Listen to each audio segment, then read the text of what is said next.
Bonjour, dans cette capsule vidéo de la page 4 de tes notes de cours, on va continuer avec ce qu'on avait vu sur les nombres décimaux, où on avait vu comment comparer des nombres décimaux et les placer sur une droite numérique.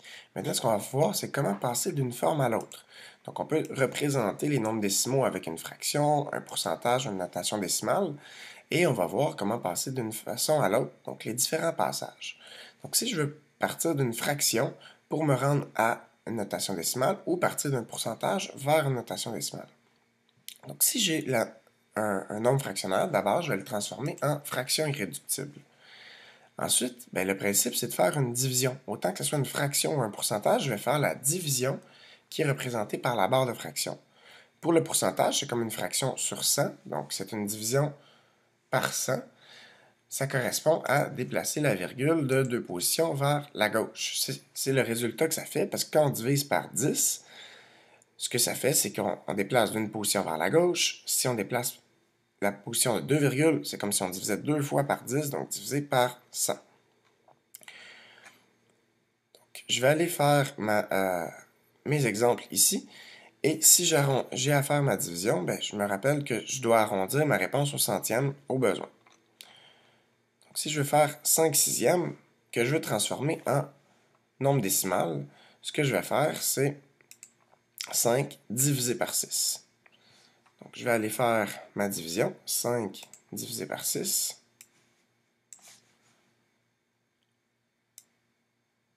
Je vais faire mon calcul à droite. Donc, 6 rentre 0 fois dans 5. J'ajoute un 0, et pour montrer que je suis rendu au nombre décimal, c'est comme si je prenais le 0 des dixièmes, je vais ajouter ici ma virgule. Dans 50, 6 rentre 8 fois. Ça me donne 48. Il me reste 2.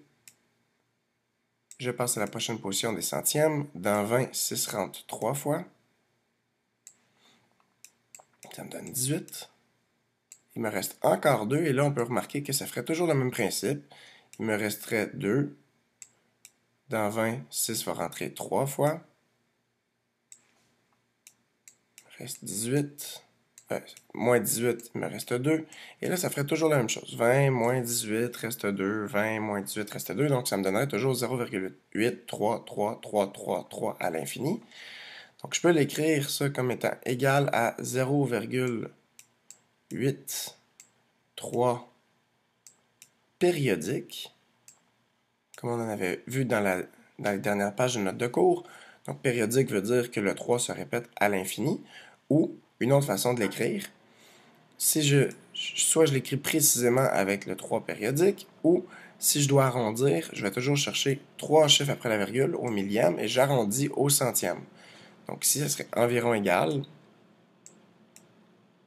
à 0,83 centièmes. Soit je l'écris précisément égal à ça, ou j'indique que c'est arrondi en plaçant mon symbole environ égal. Si je veux faire 6 huitièmes, je peux faire 6 divisé par 8, mais avant, je pourrais réduire ma fraction. Donc, je peux réduire cette fraction-là par 2. Et 6 huitièmes réduit par 2 va me donner 3 quarts.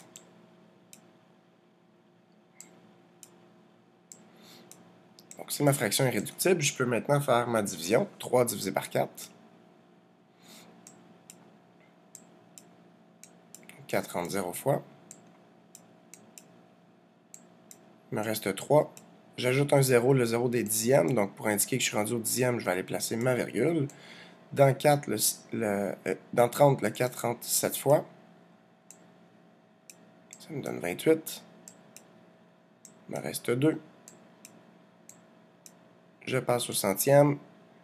Et dans 20, le 4 rentre 5 fois. Donc, ça va me donner un reste de 0. Donc, mon quotient va être de 0,75 centièmes.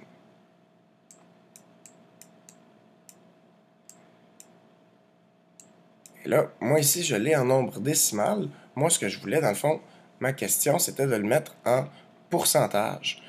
Donc ici, si je veux le mettre en pourcentage, je dois multiplier par 100. Parce que ma question, c'était de le mettre en pourcentage. Non, ma question, c'était de le mettre en nombre décimal. Donc, c'est très bien, c'est ce que je voulais faire. Je voulais le mettre en nombre décimal, pardon. Donc, je continue avec 1 et 24 trentièmes.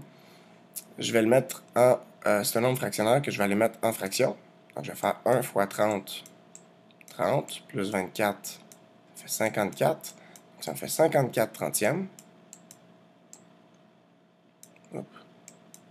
54 trentièmes, que je peux réduire par 6. Donc, 54 divisé par 6 va me donner 9. Et 30 divisé par 6 va me donner 5. Donc, j'ai ma fraction irréductible 9 cinquièmes. Je veux le nombre décimal, donc j'ai ma barre de fraction qui correspond à une division. Je vais faire 9 divisé par 5.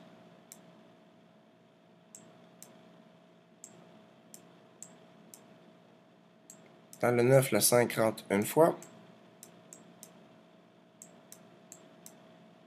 Il me reste 4. Je passe au dixième, j'ajoute ma virgule. Donc dans 40, le 5 rentre 8 fois. Et je vais avoir un reste de 0.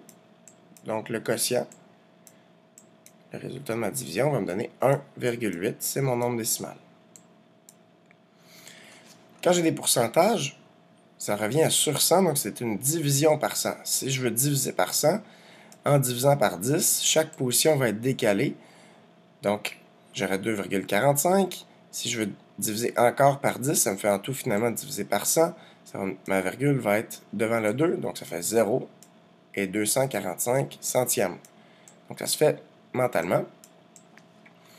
Même chose ici, 60%, c'est comme si ma virgule était ici. Donc, je la déplace de 2 positions vers la gauche. Ça va me donner 0,60. Je peux écrire directement 0,6.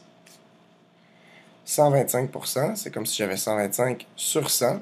125 divisé par 100, ben je déplace de 2 positions la virgule vers la gauche, ce qui va me donner 1,25. Donc, divisé par 100, on a vu que c'est déplacer la virgule de 2 positions vers la gauche. On va continuer en voyant le prochain passage. Donc, pour passer d'une notation décimale ou d'une fraction vers un pourcentage.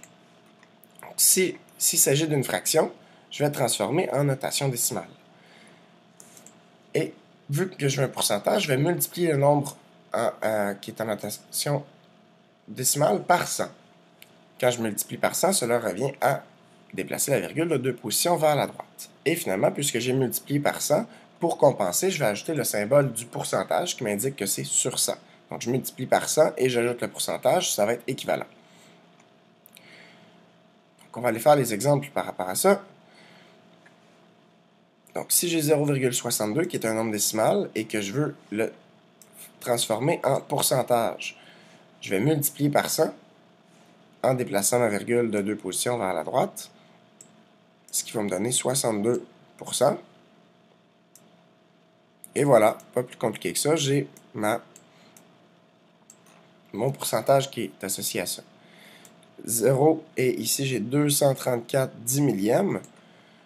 Si je multiplie par 100, je déplace de 2 positions vers la droite ma virgule, ce qui me donne 2,34%. Donc je peux avoir un pourcentage qui est un nombre décimal. Je peux avoir un pourcentage négatif aussi. Je peux avoir un pourcentage même plus grand que 100. C'est possible. Et finalement ici, 5,39 fois 100 me donne 539 et je n'oublie pas mon symbole de pourcentage. Donc 5 entiers 39e, ça revient à 539%, ce qui est normal puisque un entier c'est 100%. J'ai 5 entiers et 39 centièmes, donc 539%. Lorsque j'ai une fraction, ce que je vais faire, c'est que je vais la transformer en notation décimale. Comme j'ai vu ici, je transforme en notation décimale. Ce que je viens de voir, c'était le passage devant.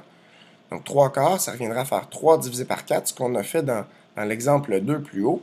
Donc 3 divisé par 4, ça nous donnait 0,75.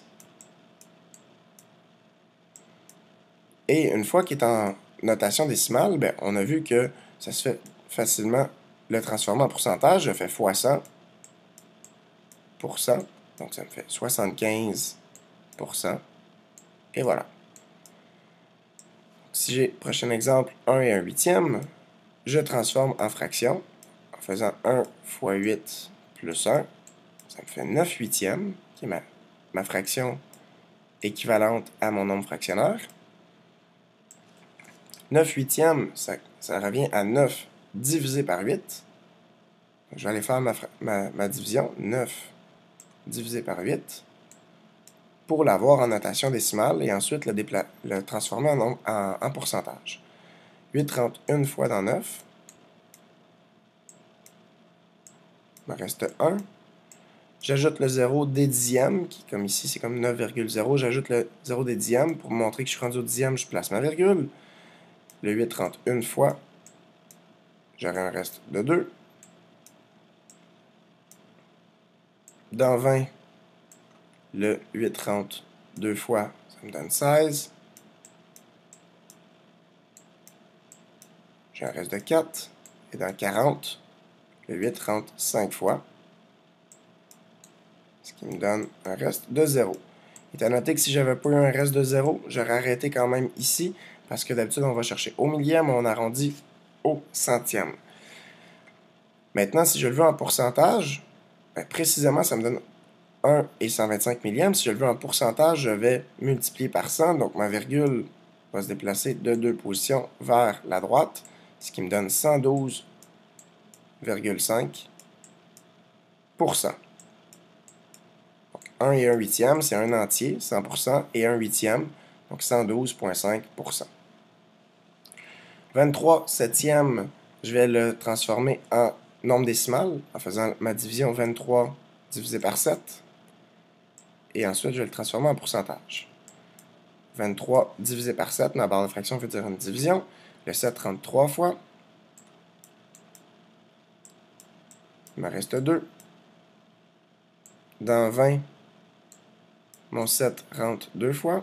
Il donne 14. Il me reste 6. Dans 60, le 7 entre 8 fois. Il donne 56. Dans 40, le 7 rentre 5 fois. Il donne 35. Et justement, on voit ici que le reste ne sera pas de 0. J'aurai encore un reste de 5.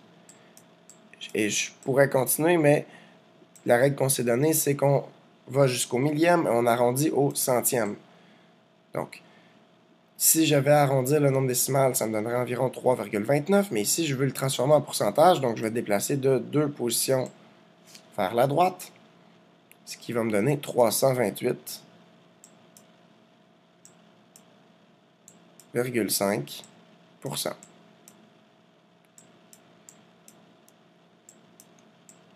Voilà, donc ce qu'on a vu aujourd'hui, c'est comment passer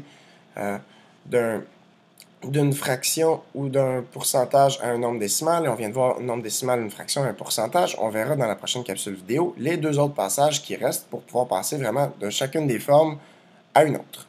Merci.